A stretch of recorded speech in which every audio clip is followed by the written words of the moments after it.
¿Tienes sed del agua de vida? ¿Cuántos tenemos sed del agua de vida? Todos, ¿verdad? Todos tenemos sed del agua de vida. Este tema, por supuesto que no es mío, es por Galina Steele. Ella es directora de la mujer a nivel mundial. Es muy bonito tema, que voy a quedar muy corta, ¿verdad? Como ella lo hubiese dicho u otra persona aquí. Pero hermanos, ¿saben cuánto tiempo puede una persona vivir sin alimento o agua? Algunos dicen que las personas podemos vivir unos 40 días sin probar alimento, pero con agua no más de 4 días. Solamente que esto sea por un milagro. ¿Y saben qué? Ese milagro sucedió en una persona que se llama Evans Motzins. Esta persona fue uno de los sobrevivientes del terremoto de Haití en el 2010. Esa persona era un joven ya casado, pero de tan solo 27 años de edad, con 2 hijos pequeños. Él era un comerciante en pequeño, ¿verdad? No un comercio grande, no, él era un comerciante en pequeño. Él se dedicaba a la venta de arroz en el mercado. Dice que es un mercado pues no muy grande, un mercado humilde de ahí de Haití. Nos cuentan que ese día que sucedió el terremoto, él se encontraba afuera de su área comercial. No dice que sintiera el temblor, sino que de repente dice que vio cómo se colapsaban los edificios de alrededor del mercado. Y tampoco nos dice que tuviera miedo, sino es que esto pasó muy rápido, y entonces dice que de repente él sintió un golpazo en la cara, un trozo de cemento, de escombro que se había separado de uno de los edificios. Entonces, a partir de ahí, pues él cae inconsciente, pero dice que como que sí sintió. Después me imagino que tuvo un desmayo, después se recupera, pero ya estaba bajo escombros. No sabe a qué profundidad, pero dice que él sintió un temor, pues era la oscuridad, se oían muchos gritos, se oían golpes, estruendos de edificios, de cosas que explotaban. Entonces él lo que hizo, él pensó, yo no me voy a mover. Como quiera estoy golpeado, puede pasarme algo. Él se quedó quieto. De repente ya no se escuchó bullicio, ya no escuchó nada. ¿Será que la gente se tranquilizó? ¿O será que quedó más sepultado? Entonces así pasaron varios días. ¿Saben cuántos días duró esta persona bajo los escombros? 27 días duró sepultado bajo los escombros. Nos cuenta él que a veces estaba inconsciente, a veces estaba sobrio, ¿verdad? Bien, tenía miedo, tenía hambre, tenía sed, ¿de dónde tomaba agua? De repente sintió como que había algo de agua, pero era un aroma fétida. Esa agua era de drenaje. Pero la sed era mucha. Intentó probar el agua, pero le provocó náuseas.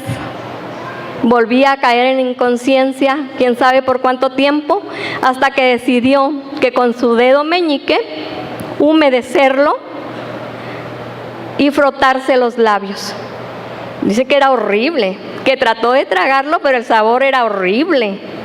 Entonces, pues no, dice ya se quedó, pasó, transcurrió el tiempo, hasta que llega el día en que fue sacado de esa sepultura de escombros. Se lo llevan inmediatamente hasta el hospital regional de Tampa, en Florida. Escucho como muy chillón. ¿Sí se escucha bien?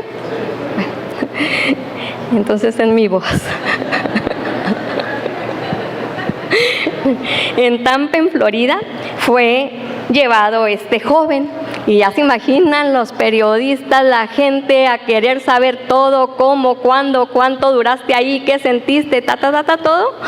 Y entonces él, pues calmado, le preguntaban, respondía, él no sabía, por supuesto, cuántos días, hasta que una persona les dice: tú duraste sepultado 27 días bajo el escombro. Y pues él se sentía débil, le seguían preguntando, perdió, fue una coincidencia o no sé qué, también 27 kilos, tenía 27 años de edad, duró 27 días sepultado y perdió 27 kilos. Dice, cuando a él lo rescataron, pesaba solo 40 kilos. Entonces dice que le preguntaran: ¿y crees que con eso que te humedeciste los labios fue que sobreviviste? Dice, él mismo reconoció que fue un milagro, que solamente Dios pudo haber obrado en él. No, amén. No nos cuenta más qué se ha hecho de esta persona, dónde está. Yo busqué en internet, pero no, nada más me decía también esto mismo. Dice que él dijo: pero Dios me dio la vida. El hecho de que estoy vivo actualmente no es por mi causa, sino por la gracia de Dios. Es un milagro, no puedo explicarlo. Lo que sé es que ahora debo de vivir cada día de mi vida lo mejor que pueda. Esperamos y esta persona, al igual de muchos que habrán sobrevivido de tal catástrofe parecido a ese, y que reconocieron de que Dios fue el único que los salvó, ojalá y todavía estén activos en lo que es nuestra fe. Cuando ocurre una crisis, somos probados de nuestras relaciones y nuestra sobrevivencia espiritual. Tenemos una crisis, ya sea de que andamos en el campo, un accidente o algo y nos da sed física. Conforme sea el tamaño de esa crisis, también sentimos la necesidad de agua, pero otro tipo de agua, una sed espiritual. Porque cuando tenemos algún fracaso, algún dolor o algo, nos acordamos de Dios. Hasta muchas personas que dicen que no creen en Dios, en una magnitud así de problema, se acuerda de Dios y cree en Él en ese momento. También nos dice que muchas culturas expresan en sus relatos folclóricos y épicos leyendas, cuentos de reyes, de príncipes, de personas que van y buscan agua de vida o agua para la eterna juventud o un agua para curar un cierto cáncer, cierta enfermedad. Dice, hay muchas personas que se van a ese tipo de agua. Pero nosotros, hermanas, tenemos el mejor manantial, que es Cristo Jesús. Él es el único que nos ofrece esa agua de vida. Él es la fuente de vida a quien debemos recurrir. Curiosamente, la Biblia también se refiere a esta clase de necesidades humanas y de nuestra sed por este tipo de agua. En términos espirituales, no hay necesidad de que nos convirtamos en los sobrevivientes que por más tiempo hayamos estado en alguna necesidad.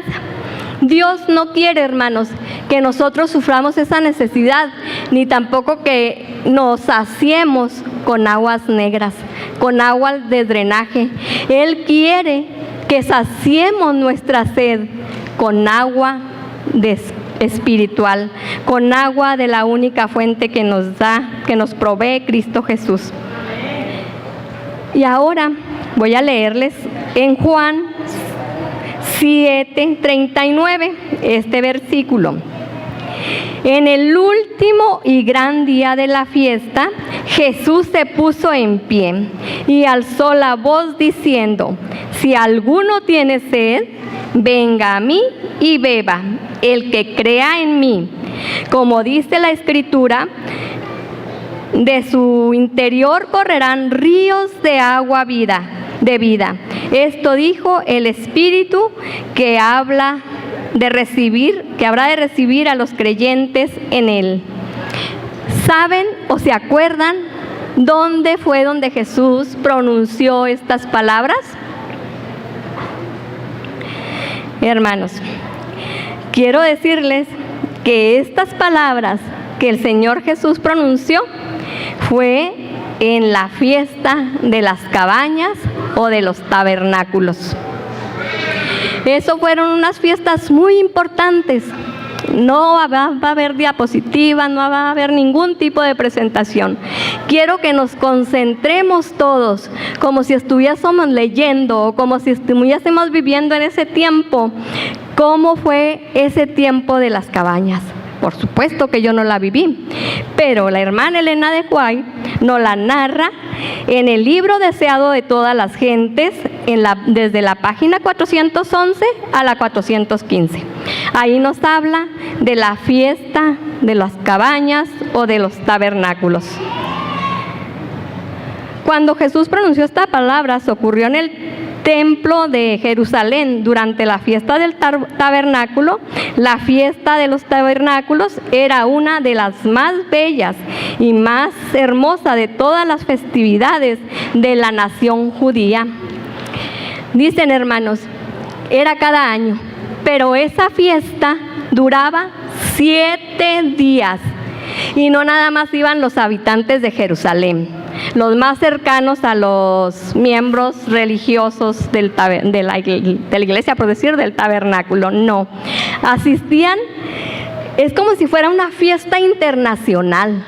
Dice que llegaba gente del norte, del sur, del este, del oeste, del oriente, del occidente, de dentro, de fuera. Venían a Jerusalén jóvenes, viejos, más jóvenes, ricos, pobres, de toda nacionalidad, de todas las edades y de toda posición social. Se acercaban en ese año a las fiestas de las cabañas, a esa tradición que se tenía. Y si sabemos para qué eran esas fiestas de las cabañas, era una fiesta de agradecimiento a nuestro Señor. Ahí se juntaban todas las gentes, a lo mejor unos por ver, como somos humanos, por la curiosidad o vamos, pero había gente que realmente sí sentía la necesidad de ir y expresar su agradecimiento a Dios.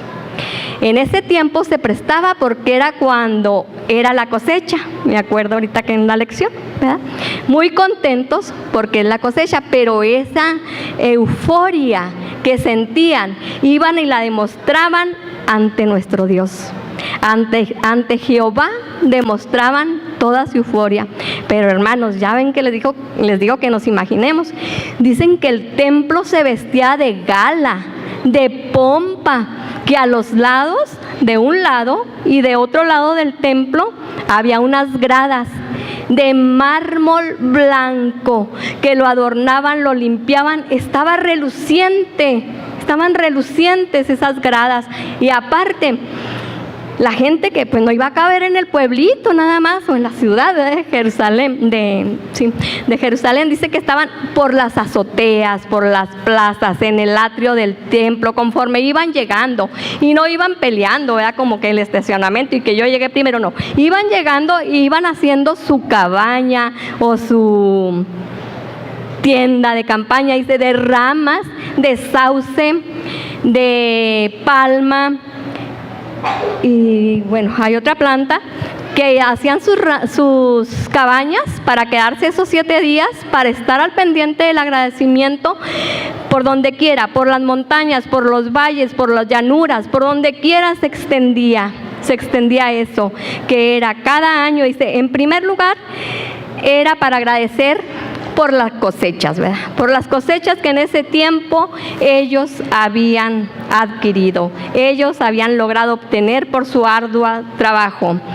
En segundo lugar, también agradecían porque se acordaban de los antepasados cuando Dios sacó al pueblo de Israel de Egipto.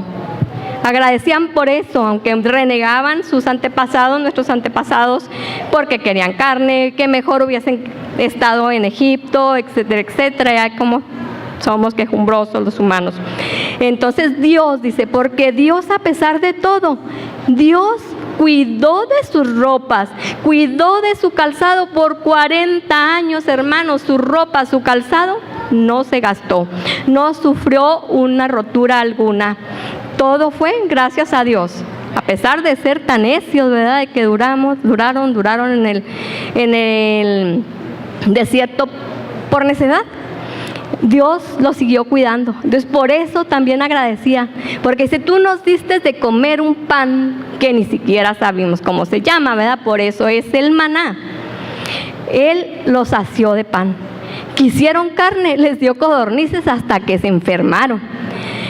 Pero Dios siempre ha estado al cuidado de nosotros, desde nuestros antepasados. En el desierto, Él prometió esa tierra, por supuesto que iba a estar adelante de ellos.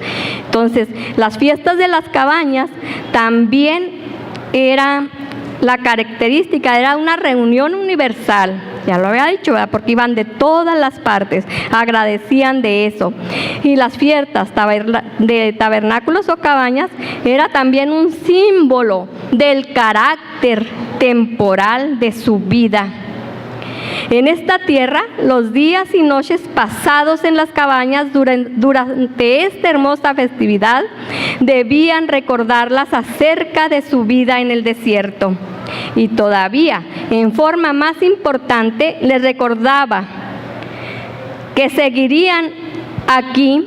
En ese momento ellos decían, estaban en agradecimiento con Dios porque estaban de peregrinos. Pues aún también nosotros, hermanos, todavía estamos de peregrinos aquí. Aunque tengamos una casa, aunque tengamos aquí este templo, somos peregrinos. Vamos de paso, y nuestra misión y la objetividad de esta fiesta es para recordar eso también, que somos peregrinos y que nuestro Creador nos va a estar esperando hasta que nosotros estemos preparados y Él decida regresar. La fiesta de los tabernáculos también era una festividad llena de paz, de gozo y de belleza. Cuando empezaban, dice aquí, nos narra el libro deseado de todas las gentes, que en las mañanas empezaban, porque los que dirigían el coro eran los levitas. En la mañana, cuando ellos empezaban a entonar el cántico con sus trompetas de plata, otros más adelante se unían al coro y con otras trompetas formulaban el coro. Así se iba recorriendo, los que estaban afuera, los que estaban allá, y empezaban con el aleluya, con el amén, pero a unir sus voces a ese coro. Entonces imagínense un coro con reverencia, con multitud de personas y por todos los alrededores. ¿Cómo se escucharía, hermanos? Un coro que dijera, aquí en Chihuahua nos vamos a unir, vamos a empezar a cantar los adventistas, los que siguen ahí, los que están más allá, pero todos al unísono, como les va llegando la voz. Yo quizá no me escuché más allá de la puerta, pero el que está más allá y más allá, así se recorría esas voces de ese coro. Entonces dicen que era una hermosura, así nos dice, por ser hermoso, elegante, había pompa. Dice, cada mañana también se recogía un cántaro de agua del Cedrón, de la torrente Cedrón. El sacerdote, uno de los sacerdotes, iba y tomaba un cántaro. Y aparte había otros 2 sacerdotes muy elegantes, dice que de pompa, pues iban a adorar a Dios, iban a agradecer a Dios como debe de ser, un día de fiesta como nosotros el sábado. En esa ocasión eran los 7 días, iban vestidos de pompa. Entonces los sacerdotes súper arreglados, elegantes, había 2 palanganas de plata. Un sacerdote estaba al lado de ella, en la otra palangana estaba otro sacerdote. En esas palanganas se vertía agua en una y en la otra vino. Después de la ceremonia, esto se era derramado al caño que iría al Cedrón y de Cedrón al Mar Muerto. Y así, dice así, eso era todos los días, pero no crean que vayan a decir, no, pues ya fui ayer, ya estuvo, ya para qué voy. No, todos los días se repetía la ceremonia, se repetían los cánticos y todos los días había la orden, el gusto, el gozo de permanecer en esa festividad. Y hasta que terminaba esa festividad. Y en la última, hermanos, ¿a que no saben quién estaba ahí? Estaba nuestro Señor Jesucristo.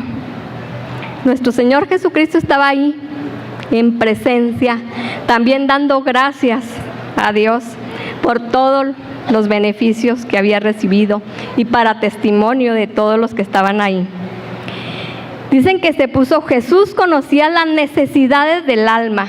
La pompa, las riquezas y los honores no pueden satisfacer, y cómo no se puede satisfacer el corazón. Entonces Jesús se pone de pie y pronuncia.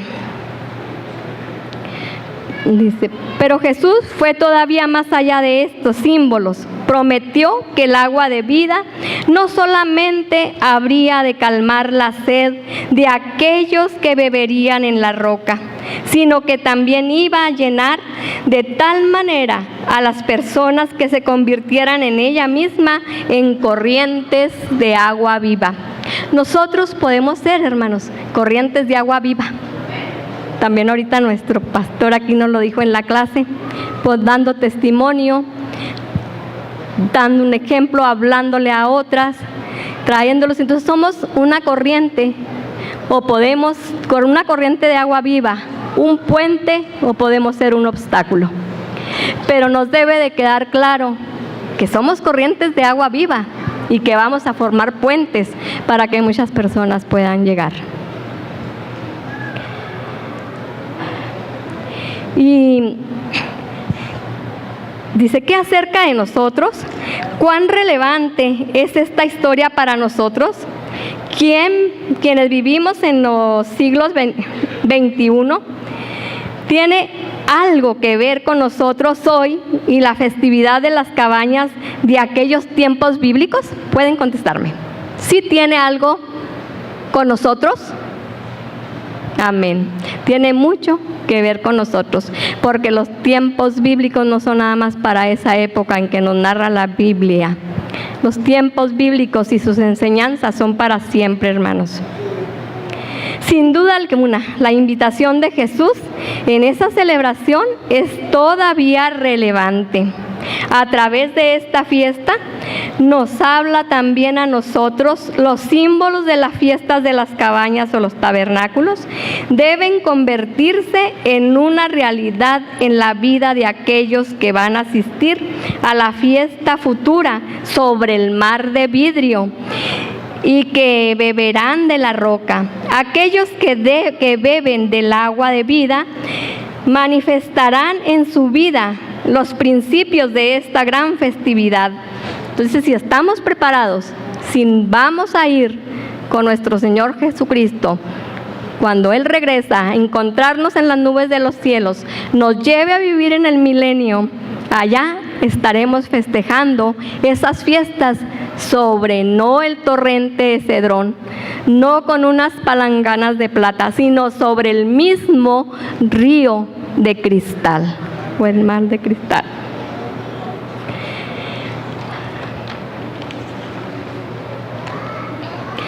La gente que estará presente en las fiestas celestiales de las cabañas entenderá correctamente y contribuirá, al carácter universal del reino de Dios.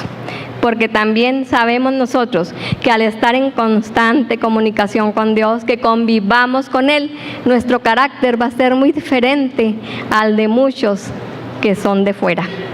Nuestro carácter, conforme nos tengamos esta relación con Jesús, nuestro carácter se va purificando, se va moldeando, se va haciendo cada vez más suave, ¿verdad? Ojalá y alcancemos ser como Jesús, que fue nuestro ejemplo.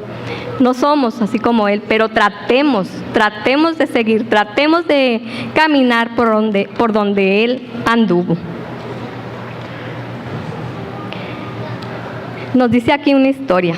Se cuenta una historia de una pequeña niña que fue sometida a una operación quirúrgica. Esta pequeñita, cuando sale de su operación, las recomendaciones del médico: no le den de beber agua, ¿verdad? Y la enfermera cuidarla. Ellos saben el por qué, cómo va a reaccionar nuestro organismo. Entonces llega la niña, la llevan a su cuarto y está la mamá con ella. La niña tiene sed, y es una niña pequeña de unos 6 años, tiene sed y llora y pide agua. La mamá dice que le dolía, igual quizá que a su niña, que no podía darle de beber agua, pero se acordó que una de las enfermeras le dijo que cuando la niña pidiera agua, en caso de que lo pidiera y tuviera mucha sed, humedeciera una gasita y humedeciera sus labios y así calmaría su sed. Pues bueno, con el dolor de su alma, pues hizo eso, humedeció su gasa, le puso en sus labios, la niña se durmió. Pero al poco tiempo, esa niña despierta, llorando y gritando fuertemente: ¿por qué? ¿Por qué? ¿Qué tienes, hija? ¿Qué soñaste? Y ella seguía gritando: ¿por qué? ¿Por qué? Pues, ¿qué fue lo que soñaste? Yo soñaba un río con mucha agua, de agua salada, y otro también con mucha agua, de agua amarga. Esperemos si nosotros soñamos no en esos ríos, que sea el río de agua de vida, ¿verdad? Y que sí podemos saciarnos, amén, podamos saciar nuestra necesidad de agua. Acudamos a Jesús. Y también tenemos aquí, ¿verdad?, su conversación con la mujer samaritana, que todos sabemos qué relación había entre los samaritanos y entre los judíos, y cuáles fueron las palabras que la samaritana le dice a Jesús, o más bien que Jesús le dice a la samaritana, y luego cómo reacciona ella, ¿verdad? Nos lo leyó la hermana Dina en la escuela sabática, ¿verdad? Dice: Jesús enfatizó esta misma idea cuando dijo: cualquiera que bebiera de esta agua volverá a tener sed, mas el que bebiere del agua que yo le daré no tendrá sed jamás, sino que el agua que yo le daré será en él una fuente de agua de vida. Entonces, mi deseo y oración, hermanos, así concluyo. Yo les invitaba a que se imaginaran, porque yo me emocioné tanto cuando leí esto, cuando leí el libro. Ya lo había leído antes, pero a veces no enfatiza uno, no piensa bien, y luego ahora pues voy a empaparme mejor de esto. Si vieran como que lo sentía, o sea, me gusta a mí leer, sí me gusta leer, y leo, pero cómo me llegó, me imaginaba un jardín en todo Chihuahua, ahí como está en todo Jerusalén, cómo se levantaban, dice, cómo los cristianos, cómo las personas que acudían ahí, los israelitas y todos los que iban, cómo movían sus palmas, cómo agradecían a Dios, cómo se vestían con gozo. Quizá a lo mejor lo que ellos llevaban en esa ocasión era todo nuevo, que iban súper elegantes, dice, de pompa. Entonces, qué bonito voy a ser así y estar todos unidos en un mismo sentir, hermanos. Mi deseo y oración en esta mañana es que nos acerquemos a esa agua de fuente de vida, hermanos. Dios les bendiga.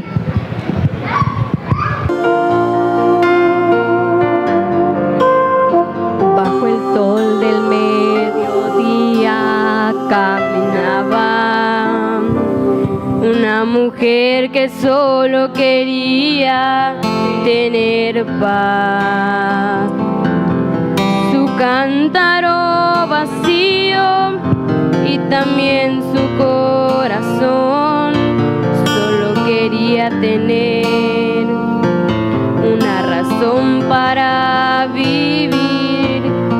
Era Jesús de Nazaret quien la esperaba. Era la fuente que solo podía darle paz, cambiándole la vida y también su corazón. Y sin saber el porqué del porqué, la mujer lo oyó decir: agua de vida te daré y calmará toda tu sed. Agua de vida encontrarás en mí. Agua de vida te daré, tú solo tienes que creer. Agua de vida encontrarás en mí.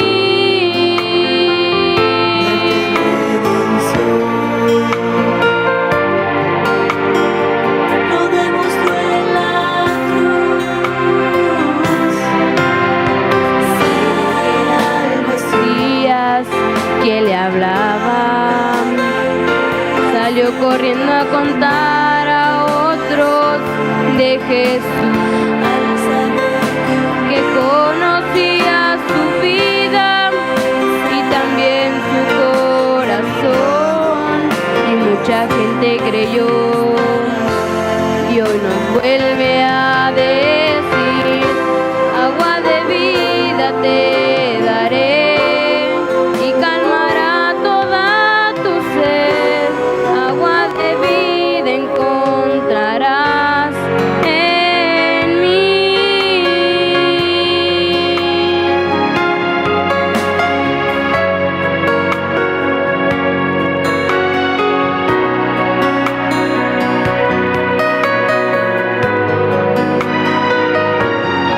Agua de vida te daré y calmará toda tu sed. Agua de vida encontrarás en mí.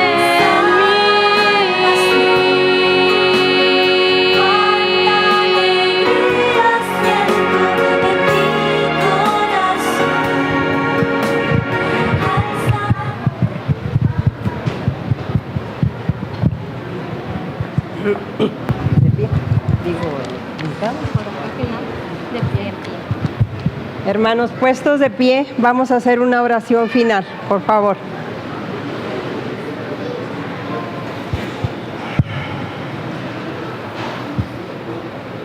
Amoroso Padre Celestial, estamos muy agradecidos contigo, Señor, porque a pesar de ser vasos de barro, por ser imperfectos, Padre, te hemos dado alabanza, adoración, Señor. Gracias porque la has recibido. Que haya, Señor, subido a ti como un perfume agradable a tu oído, a tu corazón. Ayúdanos a seguir, Señor, en comunión contigo, unidos a ti cada día, hasta el día, Padre, que tú vengas por nosotros. Quédate en nuestro corazón. En Jesús lo pedimos. Amén.